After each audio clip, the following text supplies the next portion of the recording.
After 3 years in the palace, I exhausted all means but failed to win the emperor's favor, so I completely gave up. Yet, this damned emperor suddenly wrapped his arm around my waist and asked, "What's wrong?" "No more fighting for my favor," I stammered. "It's just too exhausting." Hello, everyone, welcome to my channel. Subscribe us to read wonderful novels every day. Now the story begins. My name is Zhao Yingying, and I am the legitimate daughter of the Zhao family in our society. It's not uncommon for men to have multiple wives and concubines. I watched as my mother employed every possible tactic to rise to the top and become my father's only woman. This inspired me to become a woman like my mother. So, I learned many skills from my mother. She told me that to capture a man's heart, you must first be exceptional yourself. I took it to heart. While others rose at dawn to practice the zither and study, I was up before the 5th watch, determined to outshine them all. Now, I've blossomed into an elegant young woman, skilled in music, chess, calligraphy, and painting, not to boast, but whenever I step out, many a scholar blushes and slips a love poem into my hand. I thought even the most treacherous family disputes would be a breeze, but who knew my father had a real shocker in store for me? Just as the weather turned from warm to chilly again, my father brought me 2 pieces of good news. 1, my mother was pregnant again. I twitched the corner of my mouth and gave my father a thumbs up, old but vigorous. My father chuckled gleefully. Late fatherhood, understandable, understandable. The second was to make me a concubine for the newly enthroned emperor. I forced a smile that looked more like a grimace. "Dad, you and Mom had another baby. It's not because I'm not your real child, is it?" My father flew into a rage upon hearing this. "What, your mother cheated on me? All right, forget I said anything."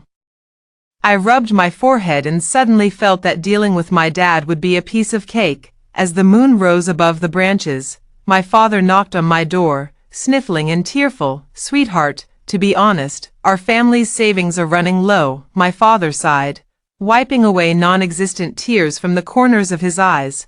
"I've lost all our land deeds in gambling." I picked up a fruit knife and placed it in front of my father. "Go ahead, do it, my father."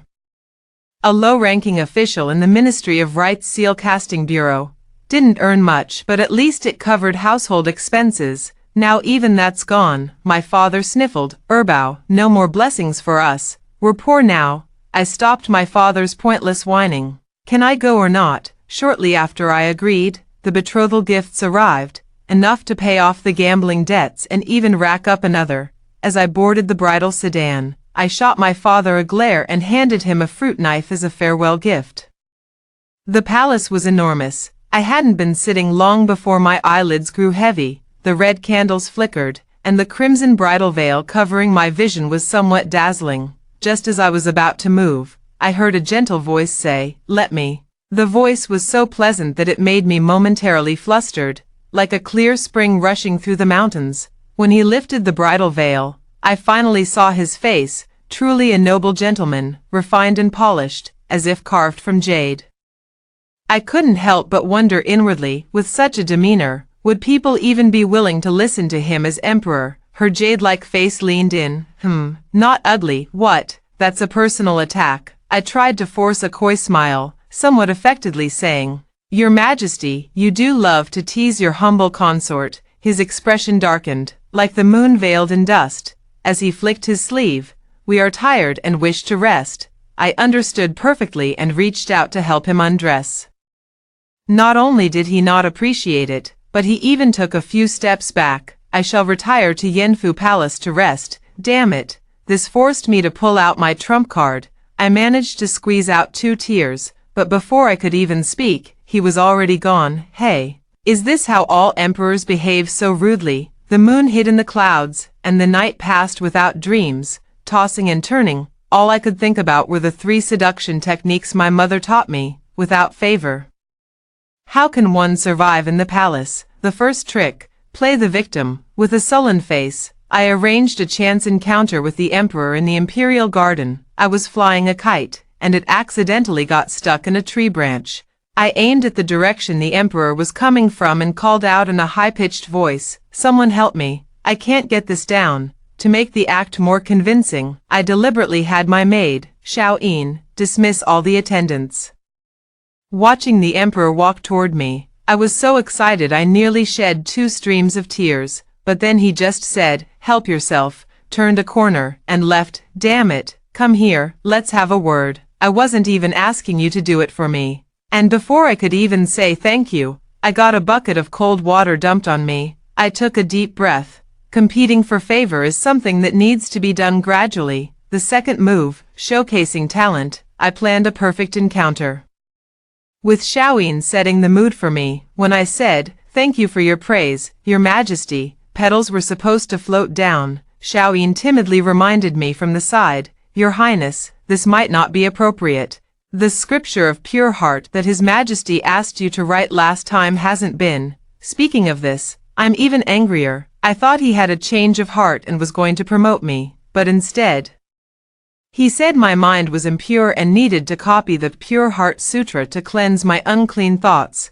Gritting my teeth, I only managed to finish 5 copies, with half still left to go. Once I have him, I'll make sure to get back at him bit by bit. I looked at my slightly sore hands, sighed, and brought out my guzheng. It was said that the emperor liked to retire to Yanfu Palace after admiring the moon. I had prepared everything there early, fine wine, a beautiful woman, and the guzheng I had painstakingly practiced for 8 years. Everything was just perfect. Peering at the figure in the darkness, I watched the slender silhouette bathed in the silver glow of moonlight.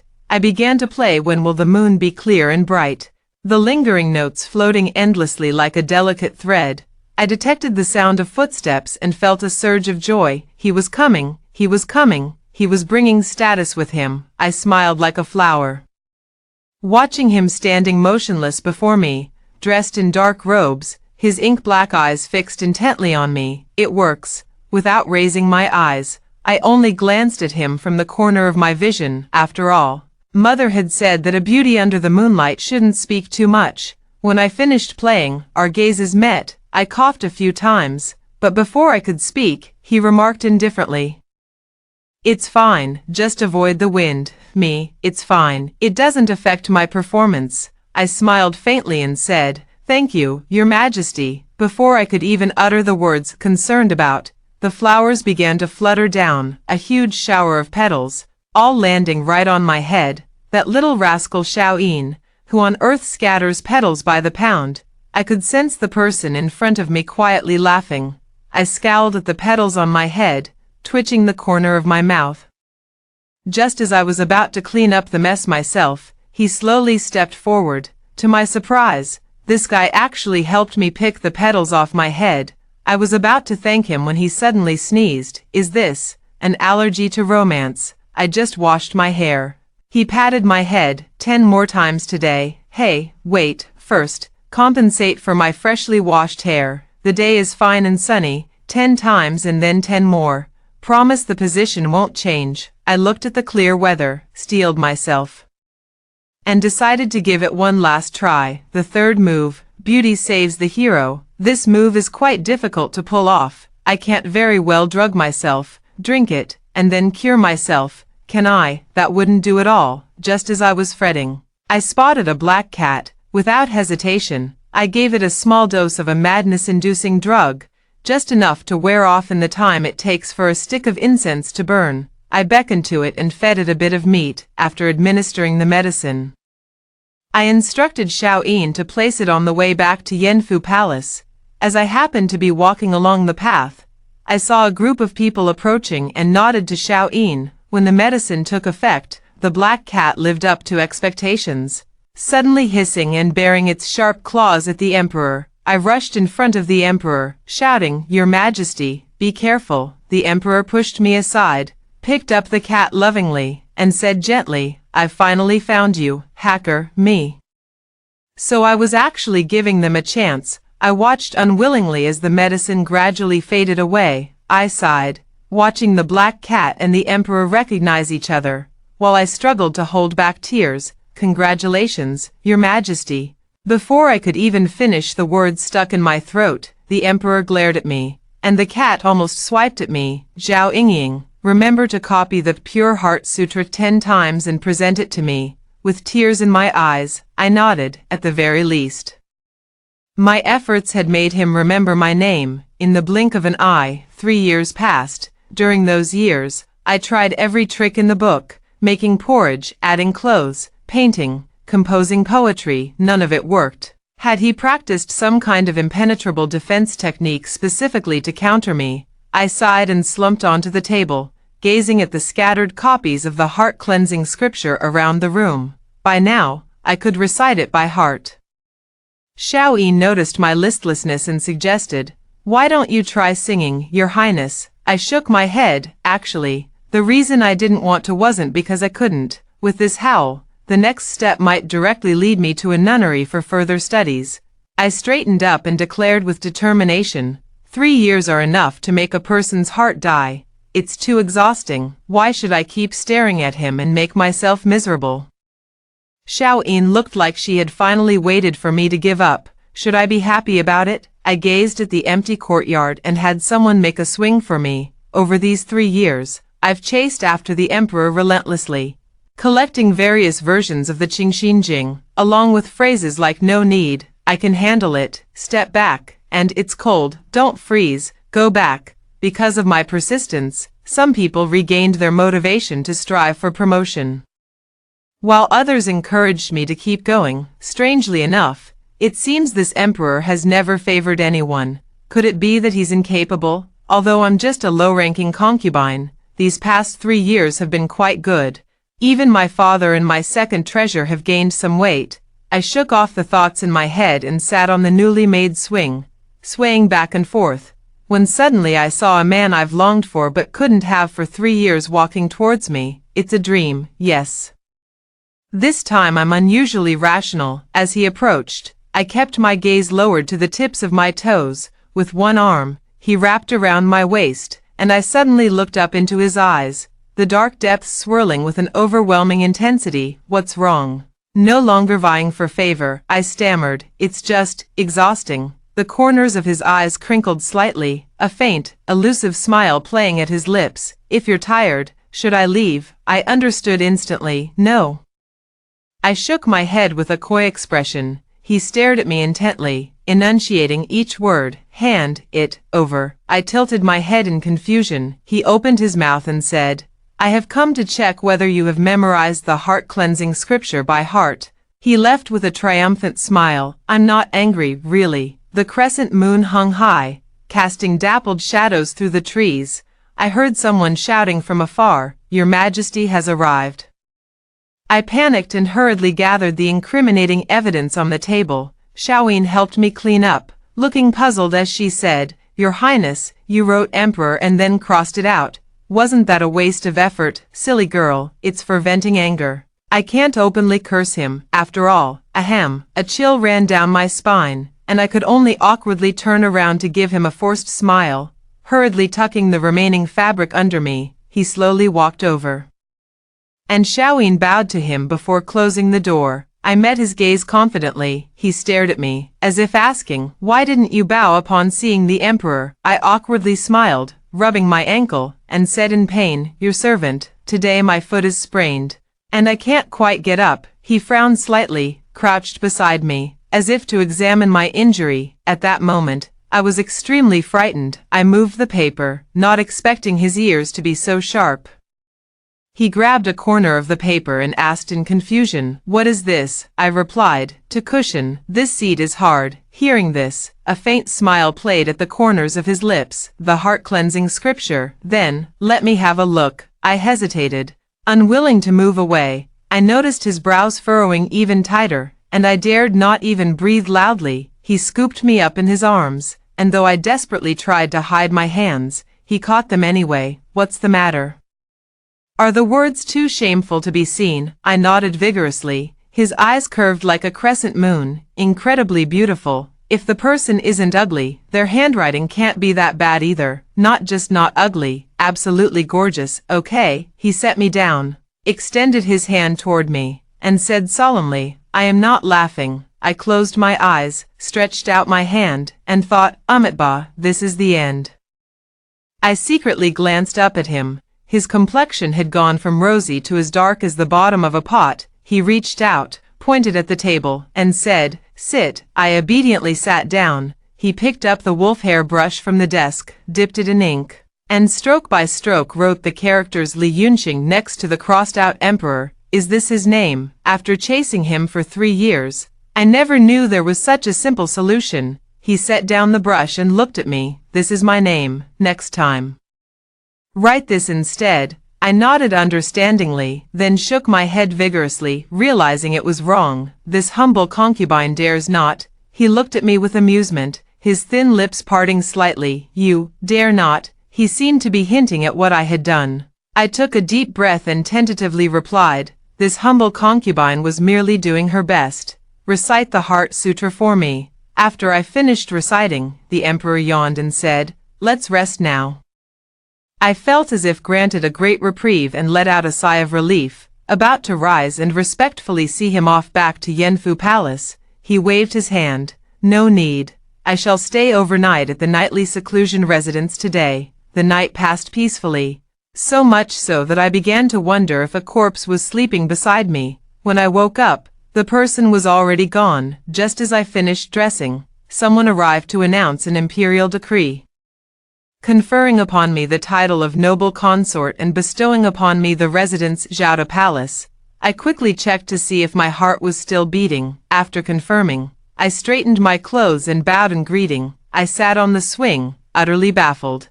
The sound of thud footsteps approached, and when I looked up, it was Hu Changzai. I waved at her. Over the past 3 years, Hu Changzai and I had become the closest of friends. She was sent to the emperor by her father.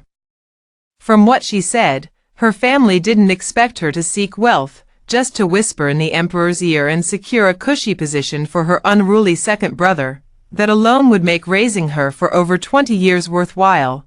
We both spat in disgust.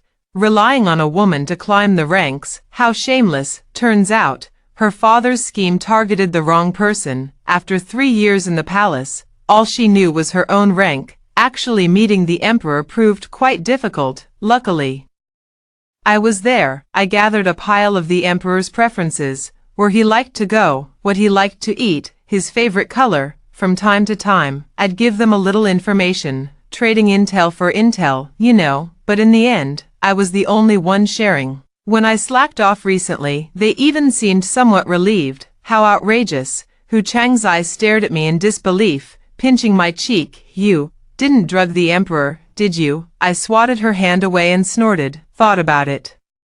She raised her voice even louder. Did you really drug him? I quickly covered her big mouth, placing a finger to her lips. No, he's the son of heaven. What would it mean if I drugged him? Damaging the imperial body is no small matter. Then did he, last night? She stared at me with a gossip-hungry expression. I shook my head, grabbed her hand, and asked with utmost seriousness, am I not pretty enough? She studied me carefully. Willow leaf eyebrows, almond-shaped eyes, an upturned nose, and rosy lips. I adore delicate beauties like you the most. As she spoke, she nuzzled against me with a look of longing. The palace is so lonely. Wouldn't it be wonderful if we kept each other company? I pinched the soft flesh at her waist. Stop fooling around. What about your father? She rested her head on my shoulder, twirling a lock of her hair. Let that old man go whisper in someone else's ear. I burst out laughing. How about I create an opportunity for you with the emperor? She looked at me and asked, what, have you given up trying? As for me, I still have to copy my scripture of pure heart. Her father is truly not someone to be trifled with. Last time, he directly threw a cup at her face, and the wound on her forehead hasn't fully healed yet. I lifted a strand of her hair and glanced at it, feeling a bit heartbroken. In that case, why don't you send some calming soup to the emperor? She stubbornly retorted. Why should I humble myself to beg for that father of mine who doesn't care whether I live or die? I patted her head and whispered, I have a brilliant idea that will surely get the emperor's approval, and your father won't dare to come bothering you again. Hearing this, her eyes suddenly lit up. Later, her father's precious second son was appointed as a military officer and sent off to war. Her doting father gritted his teeth and sent her off. After all, he was an official. So at least she wouldn't be idle. Her father probably wouldn't be causing trouble for quite some time. I was still laughing about it with Xiao Yin in the evening. Suddenly, the door banged open. How did he get here? Seeing the emperor arrive, Xiao Yin very sensibly withdrew. To be honest, we're sisters, let's go together. He staggered up to me, his face unusually red. He said fiercely, don't you know, the harem must not interfere in politics. My heart sank. How did he know? My hand hurts a little. I'm so hot. I'll go get you some ice. No need. Great opportunity. Shouldn't we take advantage of his excitement to get some benefits? Who will write the remaining Qingxin scriptures? Li Yunqing curved his lips slightly. I will write them, after achieving my goal. I glanced at the emperor's expression and saw no displeasure, which emboldened me further. So whose intentions are more improper? Li Yunqing was momentarily stunned, thinking to himself that this one certainly holds a grudge. His cool, water-like eyes softened at that moment, a smile playing at the corners of his lips. Upon waking, I found myself staring at a strikingly handsome face so close to mine and suddenly felt uneasy.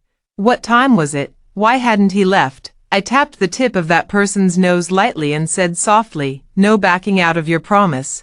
The one whose nose was tapped had their eyelashes flutter slightly as they slowly opened their eyes.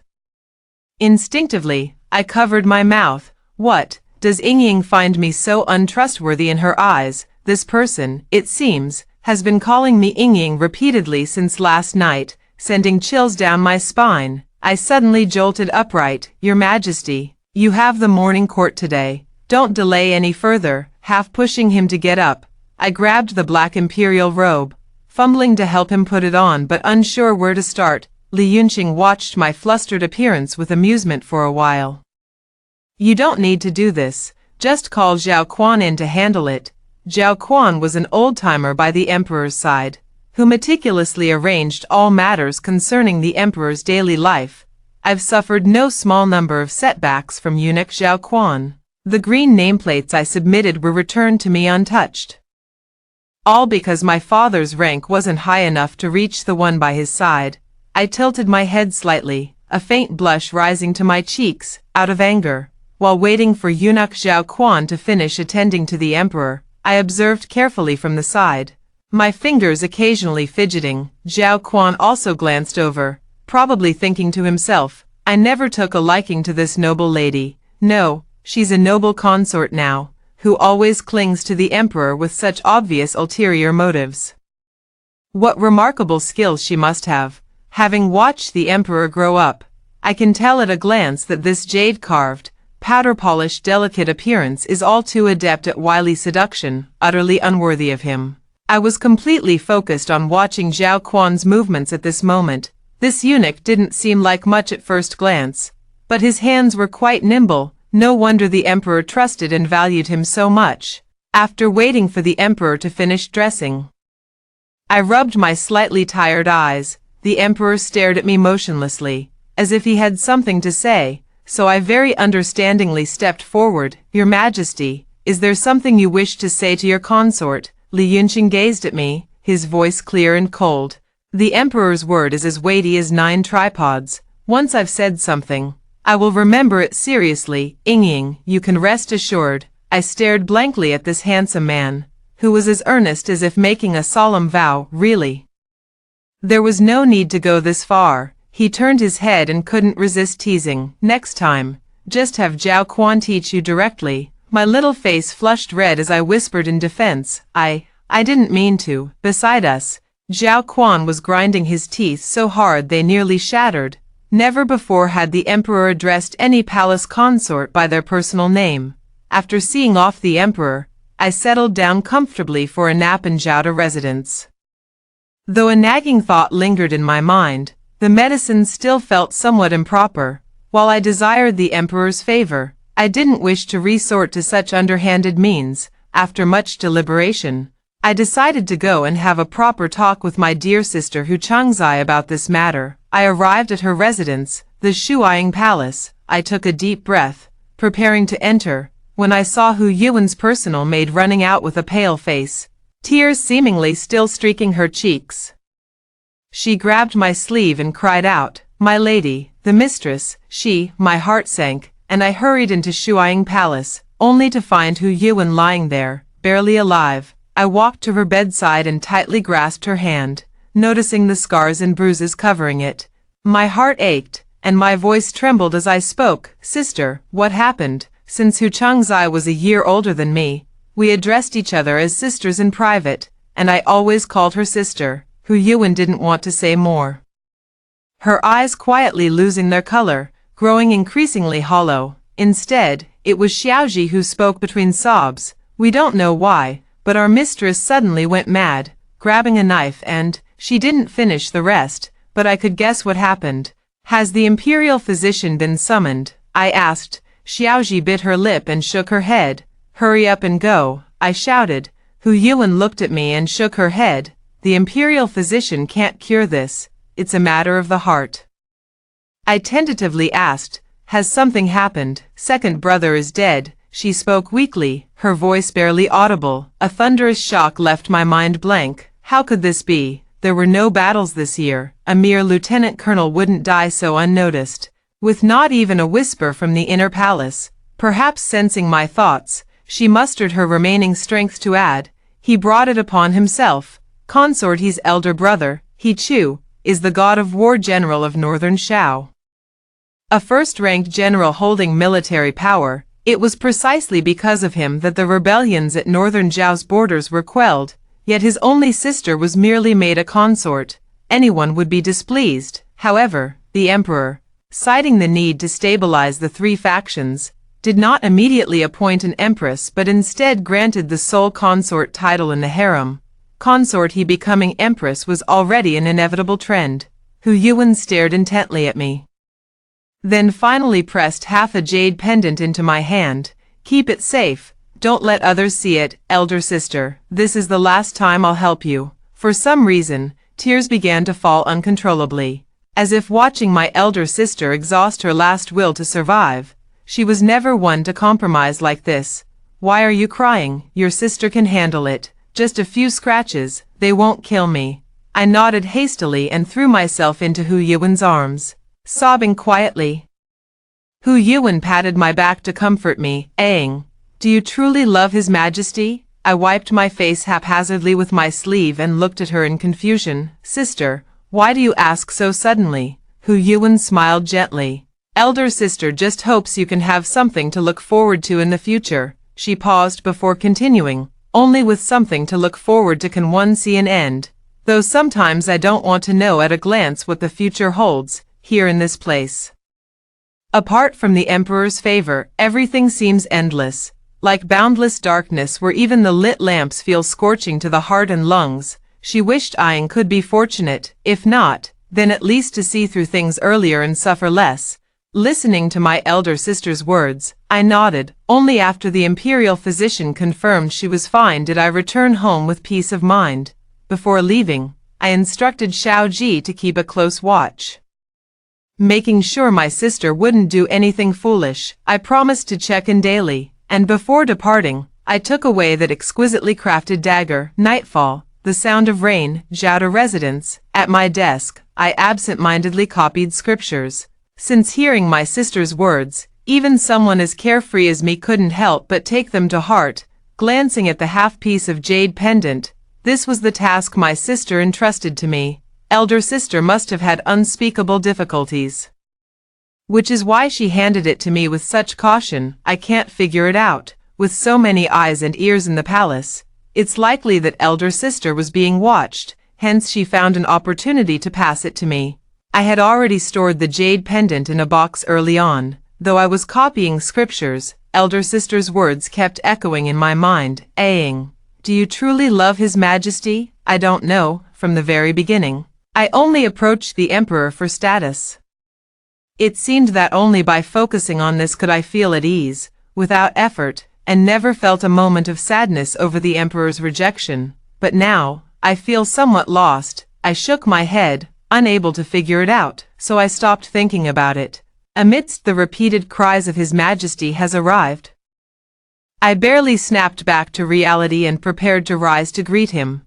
The newcomer was clad in a black and gold 9-clawed dragon robe, the moonlight accentuating his strikingly handsome features. "No need, stay seated." Hearing this, I froze for a moment before sitting back down. Li Yunqing walked up to the desk and, noticing my unsettled expression, deliberately teased me, "You've rewritten this line at least 3 times. I turned to look where he was pointing, feeling as flustered as a student caught not paying attention by the teacher. My face flushed for a moment. The emperor directly took hold of my hand that was holding the brush, shaking his head with a smile. "It seems calligraphy doesn't quite train one's focus." Embarrassment showed on my face, and the hand holding the brush couldn't help but tremble slightly, causing drops of ink to splatter onto the rice paper. "Focus more," he said. The cool, clear voice felt like a kitten's paw lightly scratching at me. Watching the emperor's bold, flowing characters land on the paper, elegant and upright, like pines and bamboos, left me speechless. "Your Majesty, have you practiced calligraphy before?" "My own handwriting is decent, but compared to the emperor's, it's like the difference between heaven and earth." "I have, a lot." His gaze darkened, his voice low, as if his mood had soured, gazing at the elegantly written characters before me. It was already my favorite line from the heart-cleansing scripture, "1,000 worries just left the heart, brows unfold, the mind serene and clear." In my momentary excitement, I bumped against his chin, causing him to let out a soft hiss of pain. I lowered my head even further. "Your Majesty, your concubine." The remaining half of my sentence was left unspoken. He chuckled softly, his chest trembling with laughter, then coughed and said with feigned seriousness, "All right. It's not as painful as it sounds. What's inspired you to copy scriptures today? I thought you didn't like it." I smiled at him with curved eyelashes. "Just a reminder for your Majesty not to forget." He was slightly dazed, secretly curling the corners of his lips, his ears gradually turning red. "Then shall I come every time from now on?" Not fully grasping his meaning, my mind was in a daze as I absent-mindedly nodded. While carefully observing the emperor's expression and seeing it remain unchanged, I let out a sigh of relief. "Nothing serious. I just came to see you today. There are still memorials to review at Yanfu Palace." Hearing this answer, I felt as if granted a great reprieve. "Shall this humble consort escort your Majesty?" Upon hearing this, his brow furrowed slightly, his arms, still in the position of holding me, tightened with mild dissatisfaction as he replied, "No need. I can return on my own." I looked at the emperor in surprise. Why did he seem somewhat angry? Soon it was the 7th day of the 7th month, the Qixi festival. The emperor hadn't visited Zhaoda residence for some time, yet I didn't miss him. It felt as though he had always been by my side. I must have been overthinking it. Over at Yanfu Palace, Li Yunqing's dark under-eye circles worried Zhao Quan deeply, yet he couldn't help but mutter to himself, "The emperor hasn't had many memorials to review these past few days. So why has he been staying up so late? He's truly diligent." Only Li Yunqing himself knew the truth. He couldn't think of a way to comfort her and had been waiting for this perfect opportunity today. Every night, he climbed through her window. And compared to a hacker, he now resembled nothing more than a night owl. Seeing that the emperor hadn't visited for several days and noticing her mistress's growing anxiety, Xiaoyin suggested, "Mistress, today is the Qixi festival. Should we make some preparations?" Xiaoyin has been more clever these past few days than usual, but aside from thinking about that jade pendant, my mind has been preoccupied with my elder sister's illness. Since the emperor hasn't visited these days, I've been making sure my sister takes her medicine daily. She seems much more spirited now, which puts my mind at ease enough to carefully consider what she said. Having truly regained my energy these past few days, I said to Xiaoyin, "Let's make some preparations." By preparations, besides having Xiaoyin ask eunuch Zhao Quan to place my green name plaque in a prominent position, the most important thing was preparing gifts for the man I admire during the Qixi festival. Though the emperor certainly isn't lacking in admirers, when all the other consorts are preparing gifts, how could I possibly show up empty-handed? Thinking of this, I decided to first visit sister who, just as I arrived at the palace, I unexpectedly encountered consort He, whom I rarely interacted with. Her phoenix eyes, high-bridged nose, and thin lips carried a sharpness when she looked at people, I seldom crossed paths with Consort He, so I nervously said, "Greetings, Your Highness." Consort He raised her hand, signaling there was no need for formalities. I heard that Hu Changzai is ill and wanted to pay her a visit. I focused my gaze downward, thinking to myself that this person really knew how to pick her timing.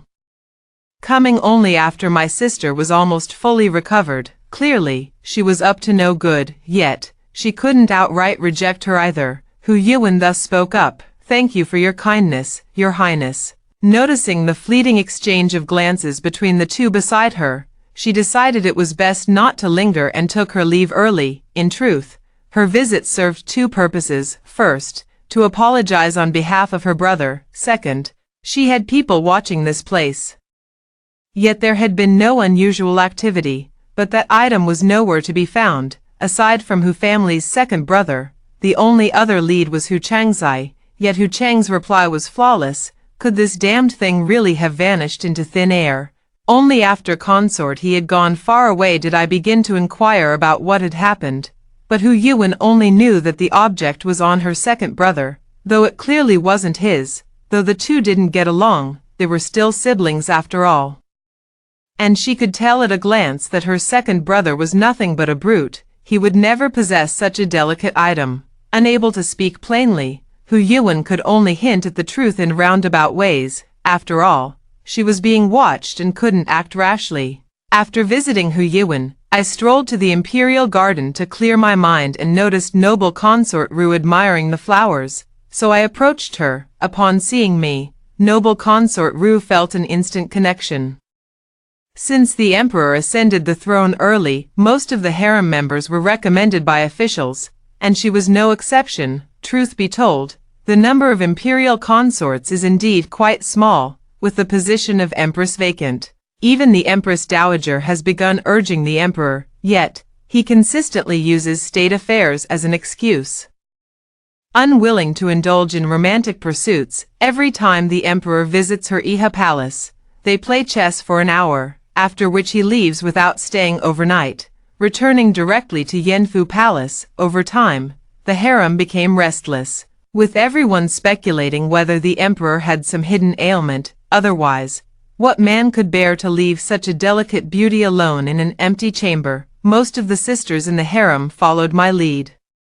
After 3 years of wholehearted devotion without receiving favor, they simply sought their own pleasures. The incident that night with the emperor seems to have been tightly concealed. Even now, people still occasionally express pity for me. This matter is hard to say, so I might as well follow the emperor's wishes. I asked, "Where have the other sisters gone? Why are you alone here?" Noble Lady Ru picked up a flower and sniffed it. They're all writing letters to their families. Isn't this the Qixi festival? How did it turn into the Double Ninth festival? Come to think of it, it's been a long time since I last saw father and my younger brother. Noticing my homesickness, Rugerin suggested, "How about we make a Kongming lantern? Maybe our parents will see it." I sighed. While this might be faster than sending a letter, the chances of it working are basically up to fate. Not wanting to dampen her enthusiasm, I agreed and had Xiaoyin prepare the materials when we returned. By the time we arrived at Iha Palace, night had fallen, with stars twinkling brilliantly. Noble Consort E and I ascended the bell and drum tower, where only from such heights could our emotions be sent afar. With a drunken expression, I held a wine cup, completely unaware of the person beside me. Heartless man, treats my kindness as if it were nothing. I was just a little upset, and he didn't even bother to comfort me. Then I gestured, "Now I'm really upset with him." I poured out my grievances like beans from a bamboo tube, recounting all the neglect over the past 3 years. Noble Consort Ru, standing nearby, even added fuel to the fire. "Well said. Playing chess every day has worn my hands to numbness." I nodded in agreement with a serious expression. Ahem. Before I could even process what was happening, I saw the man staring at me with a helpless expression. My voice wavered as I asked, "Who are you?" "I've never seen such a handsome gentleman in the palace before." The nobleman panicked. "Don't you know she belongs to the emperor? Put her down at once, you lecher. Drinking too much can make one forgetful. What have I become?" He looked down at the little figure in his arms with a headache and called out, "Qingzhu." A figure flashed before them, "Escort noble Lady Ru back to Iha Palace." Never did he imagine his secret guards could serve such a purpose. This thought had never crossed his mind before. As the secret guard carefully supported noble Lady Ru out of the room, he glanced at the unfinished Kongming lanterns between them and understood, she must be homesick. He made a mental note to summon Minister Zhao to the palace another day. The little figure in his arms continued to mumble stubbornly, "The eunuch Xiao Quanzi in the palace is quite handsome, but somehow not as good-looking as you." His expression darkened slightly. "Who is Xiao Quanzi?" He needed to be more cautious. He snorted coldly and flicked her forehead, drawing from last time's experience. Though angry this time, he instinctively controlled his strength. "Nonsense, you haven't copied the heart-cleansing scripture enough." At first, I was still flailing about, but upon hearing this, I looked at my little hands pitifully. "My hands are tired from copying." He looked at me with some amusement. "You even know what tired means?" I nodded, "Drunk." He indeed resembled a petulant child. Li Yunqing carried me all the way to Zhaoda Palace. Though it was summer, the cool night breeze still carried a chill, sobering me slightly. Gazing at the familiar face before me, I couldn't help but shrink back, and as if sensing it, he pulled me closer into his embrace, remaining silent the entire way. Once we entered, Xiaoyin thoughtfully closed the door behind us. After putting me on the bed, Li Yunqing saw me blinking my eyes in confusion, and her tone unconsciously softened. "Since you look so pleasing to the noble's eye, may I stay the night?" I realized I had blurted out everything, whether appropriate or not. Since it was already too late, I decided to feign drunkenness to the end. Clutching the blanket, I shrank into the corner and shook my head. Li Yunqing looked at me helplessly. Her expression made it seem like she was pretending too. It was obvious at a glance that it was all an act. "Don't be afraid of me. I'm here to let you vent your anger." I stared at him in disbelief, my heart brimming with grievances and bitterness. Before I could fully pour them out, I saw him walk to the desk and pick up the chess box. He even thoughtfully had Xiaoyin prepare a sobering soup and personally fed it to me sip by sip with great patience. I obediently drank every spoonful, for no other reason than that, once sober, I realized the emperor still allowed me to breathe in the wonderful air of this world, and I should cherish it. Li Yunqing nodded in satisfaction after watching me finish, then set up a chessboard on the couch with great ceremony, looking as if he intended to play until midnight. "I've never seen you invite me to a game of chess before. Care for a match?" "Wait, why is the atmosphere so strange? Shouldn't we just wash up and sleep after drinking the sobering soup? Why suddenly propose a chess game?" And I never invited him to play chess.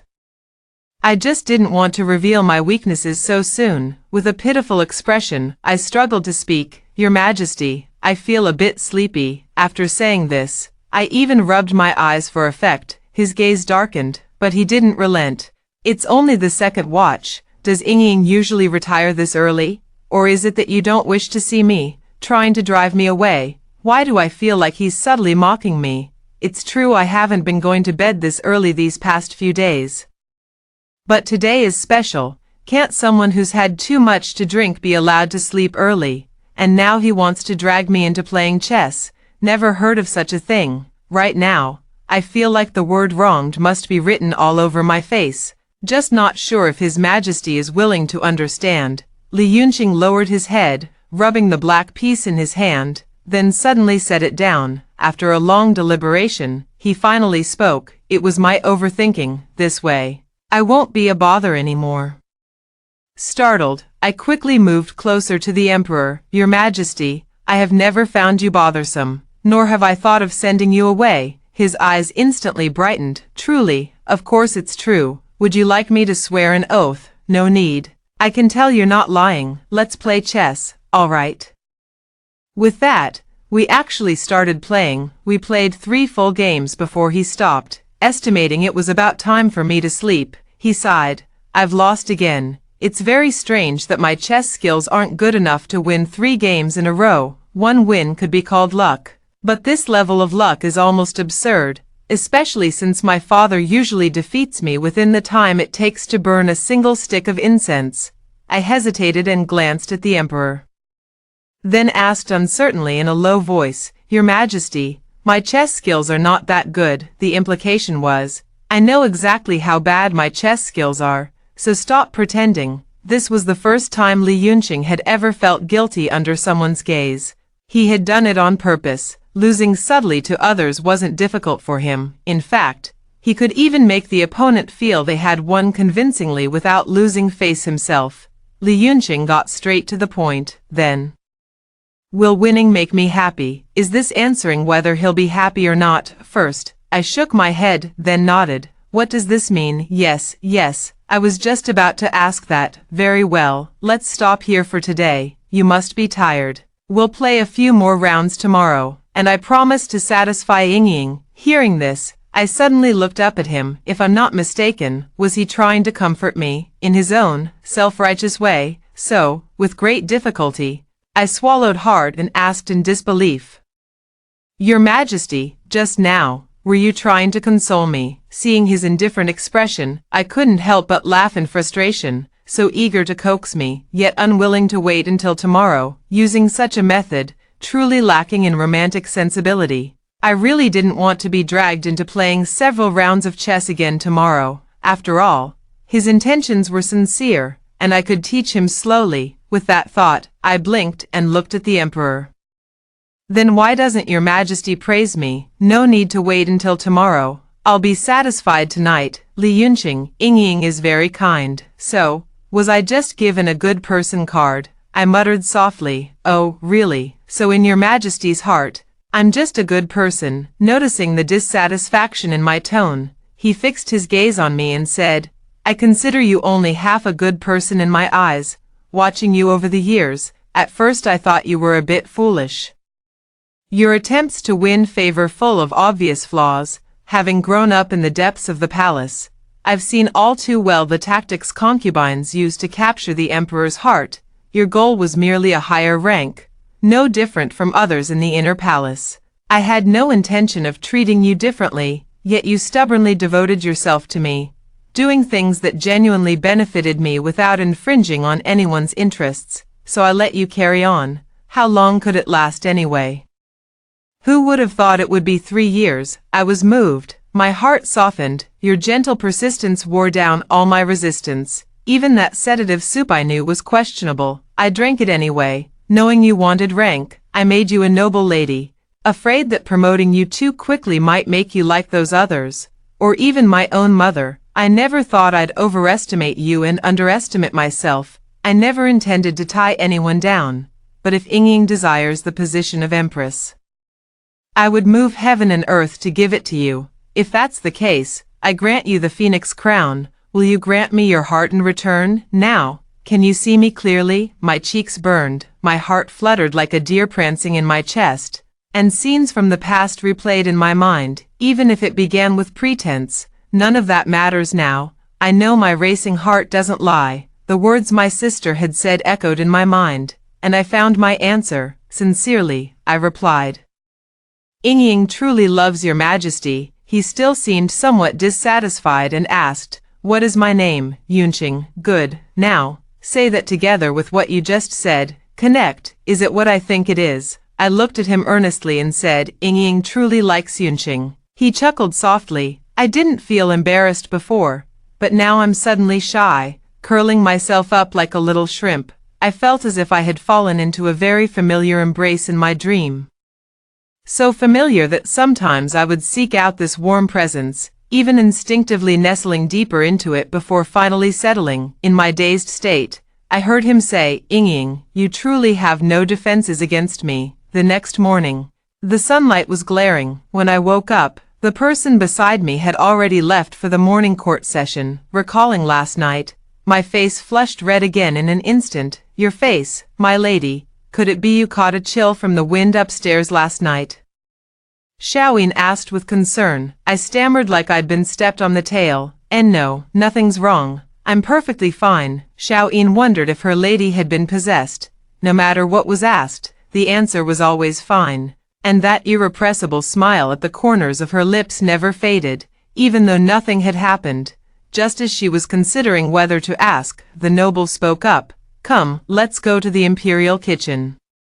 The court was still abuzz with discussions about the upcoming autumn hunt and the arrival of envoys from the friendly neighboring country, Nanyan, who were coming to present tribute. Originally, it would have been a simple matter of exchanging courtesies in the hall and hosting a banquet before sending them on their way, but unexpectedly, the 9th Princess of Nanyan had taken a liking to General He Chu, who already held significant military power. Emperor Yongjia had long been wary of him.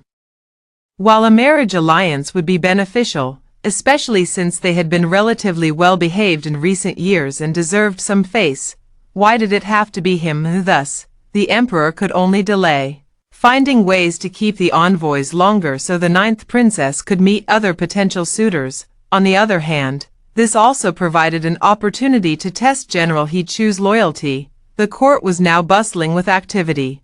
The Ministry of Rites had little to do, merely preparing gifts. With the treasury well stocked, they faced no difficulties. The real challenge lay with the censors, whose lips were nearly worn out from speaking. Their underlying message was clear: the emperor should expand his harem, preferably by marrying the 9th princess as well. Li Yunqing wished he could sew their mouths shut. If they were truly concerned for the nation, they might as well marry her themselves, spare him the empty talk. With a slight glance, his eyes fell upon Yingying's father, Zhao Quan. Over the past days, he had subtly and not so subtly pressured him to improve. Finally, that morning, an edict had been issued to promote him, and he was now Vice Minister Zhao. His gaze lingered on him for a long time, until finally Zhao Quan could no longer withstand the pressure. He stepped forward and said, "Your Majesty, I believe the matter of the 9th princess's marriage can be postponed for now. At present, we should focus on preparing for the autumn hunt. Although there is still time, it would not do to let the envoys think our court lacks hospitality." Having said this, he stole a glance at the emperor's expression, which now appeared much more amiable, and retreated with relief. His words prompted others, who were no fools, to quickly chime in. Indeed, Minister Zhao speaks wisely. Even the Minister of War, who had long been at odds with the censors, spoke bluntly. Moreover, there have long been rumors that the 9th princess admires General He. With the very person involved absent, you lot only know how to muddy the waters here. Now Li Yunqing felt even more at ease. Watching them go back and forth and seeing that the time was about right, he made the final decision. My esteemed ministers have worked hard. Let's set aside the matter of Nanyan Kingdom for now. How has the recent tax reform been progressing? The officials exchanged glances. Not well at all, right now. They just wanted the court session to end. Observing their silence, Emperor Yongjia sneered coldly. Those who enjoy the emperor's bounty must serve the emperor loyally. How can one's heart be divided between two tasks? The implication was clear. If they couldn't even handle this matter properly, they should first worry about themselves. Zhao Quan immediately understood the intention. Court is dismissed. The ministers, kneeling in a huddle, were drenched in cold sweat. Upon receiving the order, they couldn't wait to flee. At noon, the summer sun was scorching. Zhao Yingying had been busy all morning and finally prepared 3 dishes. When she returned to Zhao Palace with the dishes, happily accompanied by Xiaoyin, the people in the imperial kitchen exchanged glances, thinking the presentation looked good. Surely the taste couldn't be too bad, right?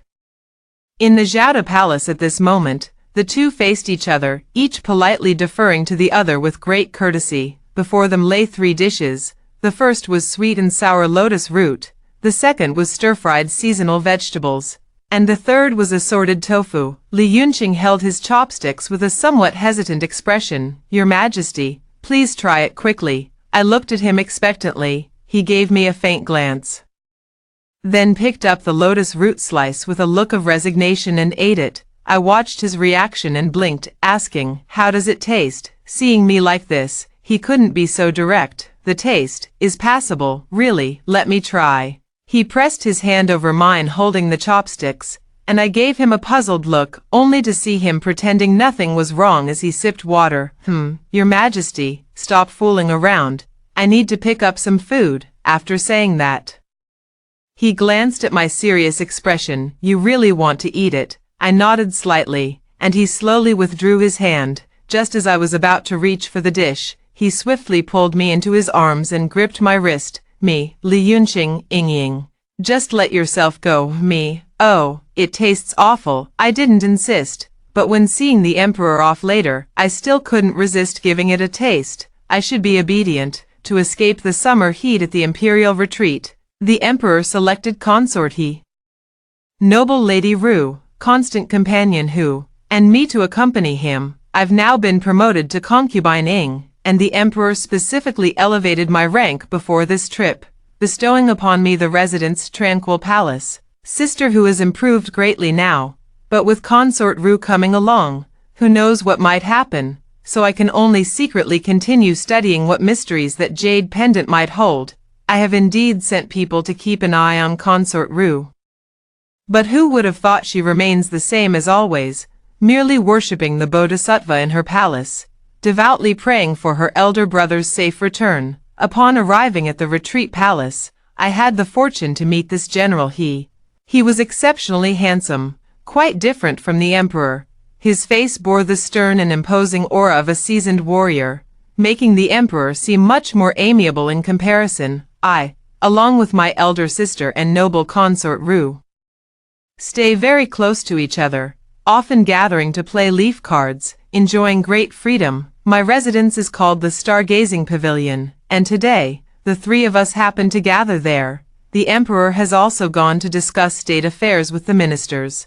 Unexpectedly, consort He invited us to the Western Garden to enjoy an opera performance. Since we couldn't refuse, we decided to go and join in the fun. Upon arriving at the Western Garden, we caught a glimpse of the opera troupe from afar. As the three of us took our seats, consort He smiled warmly and said, I had nothing to do today and realized it's been a while since I've seen you. Sisters, let's see what operas you'd like to watch. She then spoke to me affectionately. You seem like such a sensible sister. No wonder the emperor is fond of you. A maid handed over an opera program, and I saw the titles listed: The Butterfly Lovers, The Heavenly Maiden, and The Cowherd and the Weaver Girl. The hint was quite straightforward, as expected from consort He, never one to beat around the bush. I'd rather not listen. Is there anyone who actually wants to? Noble Lady Ru was quick to react.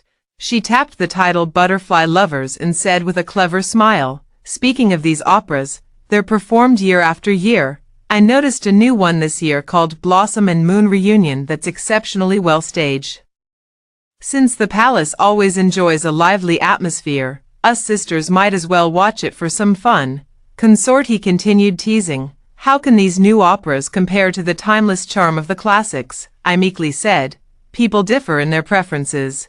Each has their own tastes. Watching opera is just for entertainment. Why take it so seriously? Consort He snorted coldly. My sister is so clever. This troupe's performance seems dull to me now. Listening to you talk is far more amusing.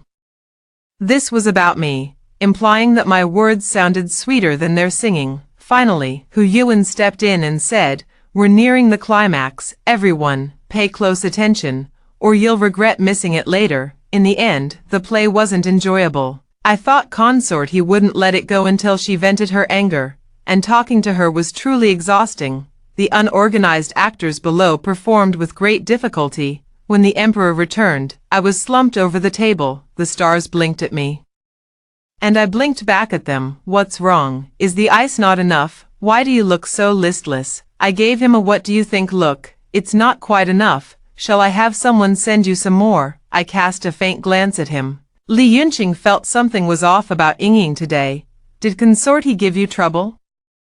He knew Ying had gone to see a play today, but consort He wasn't foolish enough to make a move right under his nose, so he didn't consider that possibility. I'll settle accounts with her tomorrow, he promised. No need, she didn't do anything. Just said a few words. I can afford to be generous. After all, I'm the one who has you, so I'm in the wrong. Li Yunqing smiled as he stepped forward to help me up. Oh, it seems you're quite self-aware, but I can't swallow my anger.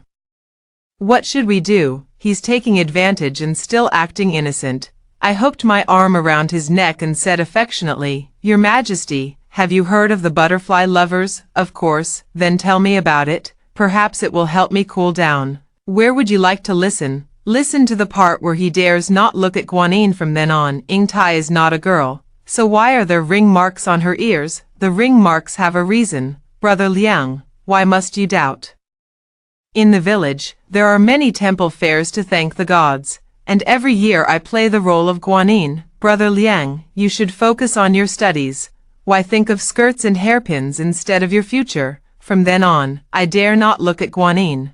I lay in Li Yunqing's arms and asked earnestly, why did he dare not look at Guanyin from then on? Li Yunqing stared at me intently and replied, because every time he sees it, his heart will be moved again. Early the next morning, after I saw the emperor had left, I took out that jade pendant. It was only last night that I finally understood. At first, I thought it was just half a jade pendant, but later I realized it was actually complete. The uneven, undulating edges resembled mountains and rivers, feeling familiar, yet I couldn't recall where I had seen it before. I quickly freshened up. Today there was a polo match, and the emperor, several sisters, as well as General Chu would be attending. I was dressed in a moon-white gown, looking at myself in the bronze mirror, feeling quite satisfied. Arriving at the polo field, I saw that person in a cyan robe, tall and slender, leading a snow-white pony standing on the grass. Your Majesty, are you going to ride this one? I asked in disbelief. Naughty, this is chosen for you. The emperor gave me a light flick on the forehead. I covered my head and glared at him. I asked, shouldn't we go up to watch the match now? He laughed and said, it's still early, give them some time to figure it out, so they don't lose too embarrassingly. I glanced over and saw Consort He in red standing with General Hachu. One team was dressed in blue, the other in red. I looked at the emperor in confusion. Is Consort He participating too? Concubine He has participated in many such events since childhood with her brother. Well, it's good to join in the fun together. I nodded in agreement when we took our seats to watch the match. It was clear that Concubine He was indeed a woman who could rival any man. Her polo skills were truly impressive. Galloping on horseback and swinging her mallet, she had already scored twice. Meanwhile, the opposing blue team's horses still had energy, but several players could barely lift their mallets anymore. General He was also in his prime, full of vigor, and the opposing side lost without any dignity until the final decisive shot. All members of the blue team simply abandoned any pretense of decorum and directly surrounded General He. Yet, he first maneuvered around two players, feigning a swing to score. Who would have thought it was a feint?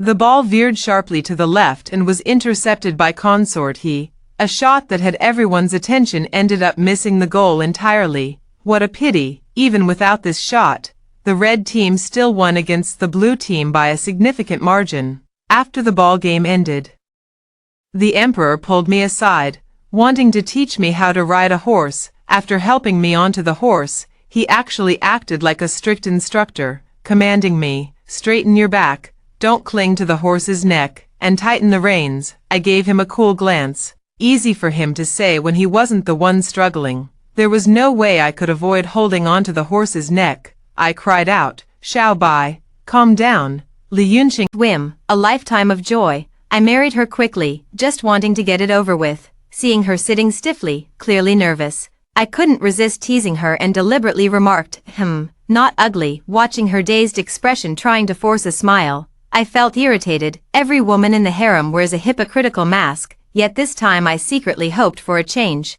When she came to apologize, I simply flicked my sleeves and left to rest. Zhao Quan came to the palace and asked me, what rank should we assign to the new concubine? Considering her father's official rank, I granted her the position of a dang, though life in the palace is unlike home. My harem has many dangs, so this wouldn't attract resentment. It was a suitable arrangement. I thought my attitude last night would make her behave like the other concubines, not daring to approach me again, but to my surprise, when I walked into the imperial garden today, I spotted a striking figure in crimson standing out vividly among the green leaves from afar. I had intended to walk past pretending not to see, but watching her fumble around, deliberately putting on an affected voice, practically wearing her intentions on her face, I couldn't help but laugh in exasperation and couldn't resist making a sarcastic remark. Self-reliance is the best reliance. Ever since that encounter in the Imperial Garden, I knew her thoughts were the same as those in the harem. What she sought was a higher rank. Want to know how I could tell? Those eyes of hers were staring so intently, with the word rank written on the left and status on the right, utterly unsubtle in their purpose. In this regard, she truly ranked at the bottom of the harem. Seeing how idle she was, I decided to give her something to do.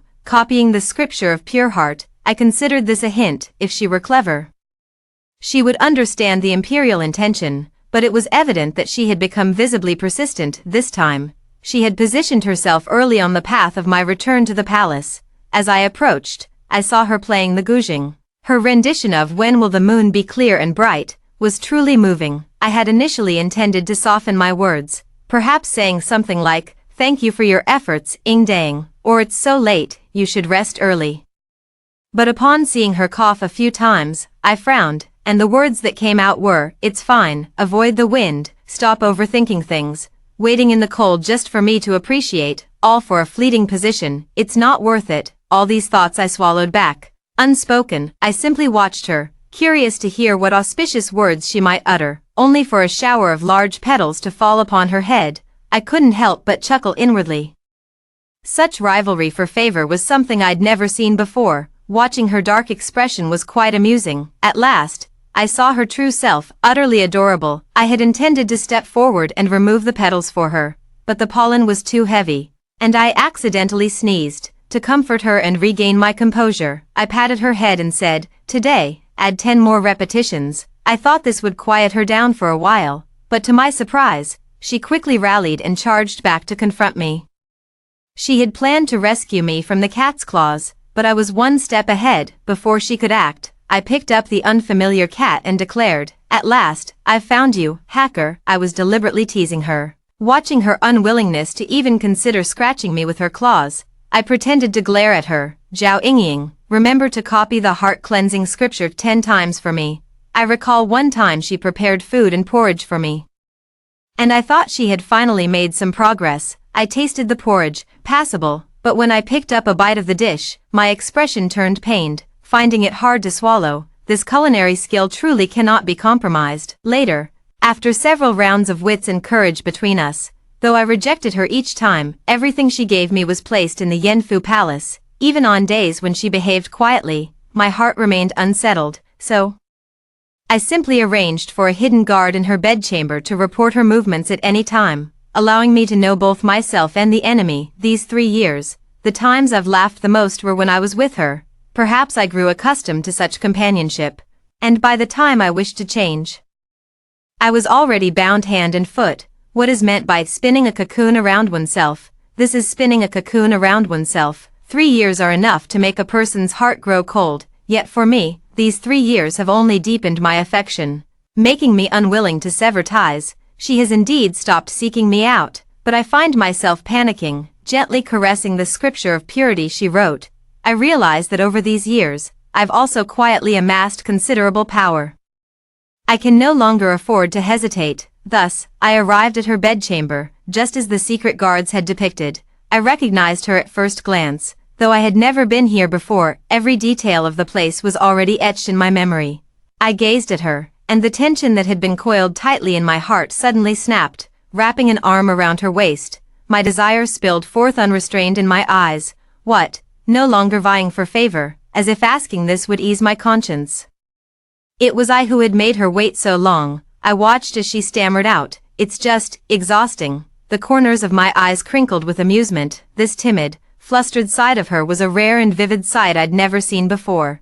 I could barely restrain myself from saying, "How about enduring one night of exhaustion today?" That was indeed my intention, yet I didn't want to impose on her. After all, letting things take their natural course would be best. So that evening, I merely checked on her progress with her studies. Fearing I might lose control, I left early. The following night, I couldn't resist going again. This time, I saw something she didn't want me to see. She had crossed out the words His Majesty. Anyone else would have lost their head for such an offense, but all I wanted was for her to replace His Majesty with my name, Li Yunqing. For the first time, I spent the night in a concubine's chamber. I didn't sleep at all. worried that any movement might wake her. Sharing a bed with a woman for the first time was unexpectedly taxing, so I left early for the morning court session. Whatever the ministers were discussing in the court, I simply nodded in approval, always silent and wordless. Now that I can handle affairs independently, I immediately promoted her to noble lady, but I couldn't do it too quickly, fearing she might become complacent once she gained status. Today, I was furious. I knew she was close to Hu Changzai, but I never expected her to slip an aphrodisiac into my calming tonic. For the sake of Hu Changzai's brother, she sent me a bed companion, yet, despite everything, I still drank it. Whoever administered this medicine, I will hold them accountable. By the time I arrived at Zhaoda residence, the drug had fully taken effect. My entire body began to burn, and I lashed out at her in anger. Do you not know that the imperial harem is forbidden from interfering in state affairs? I gripped her hand tightly, intending to punish her, but then I heard her pitifully say, "My hand hurts a little, I want you to take responsibility for me." But before I could hear the words I longed for, she actually went to fetch ice. She really doesn't like me anymore. The next day, I went to Zhaoda residence, and sure enough, Ying was deliberately keeping her distance. I didn't know what had happened. Everything was fine in the morning, but by the time she returned in the evening, she didn't even want to humor me. Her thoughts completely elsewhere. I began to feel insecure, even sulking and leaving in a huff. Yet Ying merely offered to see me out. In truth, I was just testing her attitude toward me. I lost the bet. After returning, I spent night after night copying the heart-cleansing sutra, but my emotions grew wild like weeds. The more I wrote, the more that shadow in my mind refused to fade. I have regretted it. Back then, even if she was uncomfortable, he could have slept on the floor. It wouldn't have been a problem. I've been thinking of finding an excuse to visit her these past few days, but I just can't come up with one. What should I do? At last, I have found a perfect opportunity. The Qixi festival on the 7th day of the 7th lunar month. I've been looking forward to tomorrow since last night, because I can hold the Kongming lantern, and I've already thought of what to say when releasing it. I brought her back to the bedchamber. I knew at that moment she had sobered up, but the way she described me when drunk made me worry she might be angry. No matter what, I'm determined to stay the night tonight and make Ying forgive me, but I don't know the best way to do it. I've never tried to please any woman before. I remember a minister was very happy after winning a game of chess with me. Are these joys perhaps similar? I deliberately lost 3 games of chess, hoping to make her happy, to ease her anger, and to earn her forgiveness. These past few days, I couldn't sleep well. I came here every night, yet I was too foolish to know how to cheer her up. I couldn't hold back anymore and finally said it. I told her all the words I'd been longing to say earlier every night. Knowing that she also likes me makes me so happy. I had long known that he Chu couldn't sit still, so I seized the opportunity to wipe them all out during the autumn hunt, paving the way for Ying to rightfully wear the phoenix crown. At last, I gave Ying the perfect wedding she deserved. That day, the red decorations stretched for miles. The peach blossoms burned so brightly they hurt the eyes, and the falling petals dimmed the colors of the entire city. She stood in her fiery wedding dress, adorned with the phoenix crown and ceremonial robes. Surrounded by the sound of celebratory music, not far away, he was dressed in red, the corners of his lips upturned. Step by step approaching her, taking her hand, he said earnestly, "Since you've been promised to your husband, my lady, you won't be able to escape in the future." After the ceremony, Ying asked me, back then, who chose me to enter the palace. I kissed the corner of her lips and replied, "It was me, and my judgment has always been excellent." Within the beaded curtains, the spring breeze was warm. In the shared nuptial cup, the amber wine was rich.